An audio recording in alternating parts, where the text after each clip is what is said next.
एक गरीब आदमी बद्दू रात के वक्त, वो कहीं बेचारा सुबह से चला था, मदीने पहुंचते उसे रात हो गई।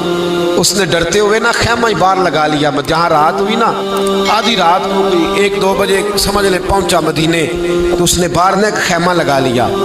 बीवी उसकी उम्मीद से थी, बच्चे की विलादत का वक्त करीब आ गया, बीमार हो गई, उसने खैमा लगाया। बीवी अंदर है, हज़रत उमर फारूक गश्त पे थे रात को, साथ एक गुलाम था। हज़रत उमर फारूक रज़ी अल्लाह ताला अन्हु कहने लगे वो आग जल रही है थोड़ी सी, पता करो कौन है। तो आपका गुलाम पता करने गया तो बद्दू ने डांट दिया, कहने लगे जाओ तुम्हें क्यों बताऊं। हज़रत उमर खुद गए, कहने लगे मुसाफिर भाई बता तो सही। कहने लगा जी छोड़े, मैं आपको क्यों बताऊं, मैं कौन हूं, कैसे आया हूं। फरमाया खैमे के अंदर से कराहने की आवाज़ आती, कोई दर्द से चीख रहा है, बता हमें बात क्या है। कहने लगा जी मैं फ़लाँ बस्ती फ़लाँ इलाके का एक गरीब हूँ, अमीरुल मोमिनीन उमर फारूक से मिलने आया हूँ और रात हो गई है तो यहाँ खैमा लगाया है, सुबह मैं उनसे मिल के चला जाऊँगा। तो रात को तकलीफ़ देना पसंद नहीं किया, तो मेरी बीवी उम्मीद से थी, अब बच्चे की विलादत का वक्त करीब है, पास कोई नहीं। हज़रत उमर कहने लगे तू ठहर, मैं अभी आया। चेहरे पे नकाब, उसे बताया नहीं मैं ही अमीरुल मोमिनीन। उमर दौड़े गए, अपनी ज़ौजा से कहने लगे अगर तुझे बहुत बड़ा अजर मिल रहा हो तो हासिल करेगी। क्या करूँगी, तो कहने लगे चल फिर मेरे साथ, बहुत बड़ा अजर है। एक दोस्त के यहाँ विलादत का वक्त है, ज़रूरत की चीज़ें साथ ले लो। उस औरत ने थोड़े दाने ले लिए, घी ले लिया। हज़रत उमर से कहने लगी लकड़ियाँ इकट्ठी कर लें।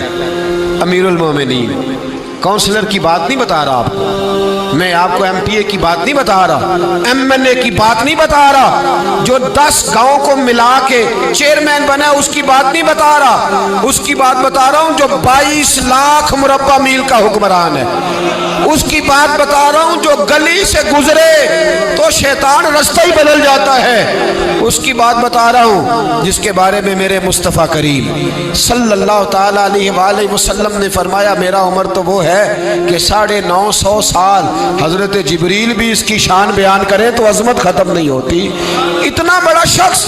हजरत उमर ने लकड़ियां इकट्ठी की, ईंटों का रोड़े लेके चूल्हा बनाया, पहुंच गए। आपकी ज़ौजा कहने लगी ये थोड़े दाने डालने, घी डालने और एक लकड़ी लेके इसको हिलाएं, तैयार करें। खुद ज़ौजा अंदर चली गई, हजरत उमर बाहर पकाने लगे। वो बद्दू कहता है मैं इस तरह का उनके साथ बिहेव करने लगा जैसे को किसी चौकीदार के साथ नहीं करता। मैंने समझा ये उमर ने चौकीदार रखे आने जाने वाले मेहमानों का। मैं कभी पानी का प्याला मांगता, कभी कोई बात, उमर दौड़े जाते, कभी पानी लाते। ओ मुसलमानों, ओ मेरे रसूल के गुलामों अजीज़ों, हजरत उमर फारूक, वो गुलाम कहता है मैं उमर से कहता, मैं कहता गुलाम पानी ला, तो उमर दौड़ के पानी लाते।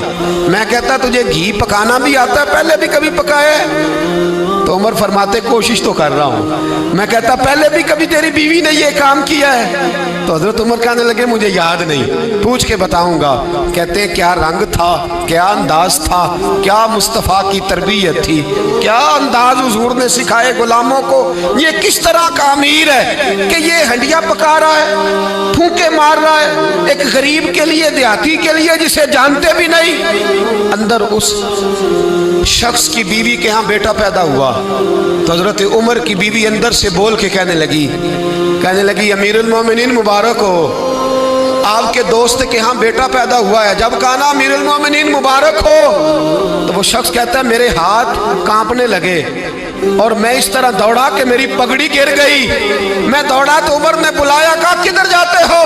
कहने लगा आप अमीरुल मोमिनीन हैं, आप अमीरुल मोमिनीन, आप उमर हैं। कैसरो किसरा जिसके नाम से कांपे आप वो हैं, जिसे मुस्तफ़ा ने दुआ मांग के अल्लाह से मांगा वो वाले उमर है आप, जिसके लिए अलीउल मुर्तज़ा फरमाते हैं मैं रोज दुआ करता हूँ वो वाले उमर है, जिसके बारे में अबू बकर सिद्दीक ने फरमाया था कि मैं अल्लाह से कहूँगा मौला जो तेरे महबूब की उम्मत के हक में सबसे बेहतर था मैं उसे खलीफा बना के, वो वाले उमर है।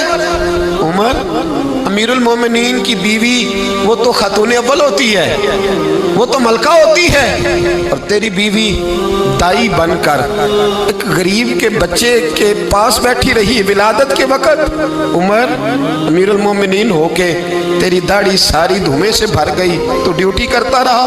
तो सैयदना उमर रो पड़े और उस बद्दू को सीने से लगा के कहने लगे तुझे पता नहीं तू कहाँ आया है? इस शहर का पता है? उसने कहा हुजूर कहाँ है? फरमाया ये मेरे नबी का मदीना है, ये मुस्तफ़ा का मदीना है। यहाँ अमीरों का इस्तकबाल नहीं होता, यहाँ गरीबों के इस्तकबाल होते। यहाँ हुजूर ने इस स्टेट पे मेरे रसूल पाक ने वो वाला रंग दिया है कि अब गरीब सर उठा के जीने लगे हैं, अब मजदूरों को इज्जतें मिलने लगी हैं, अब यतीमों ने सर उठा लिया है कि हमारा कोई सुनने वाला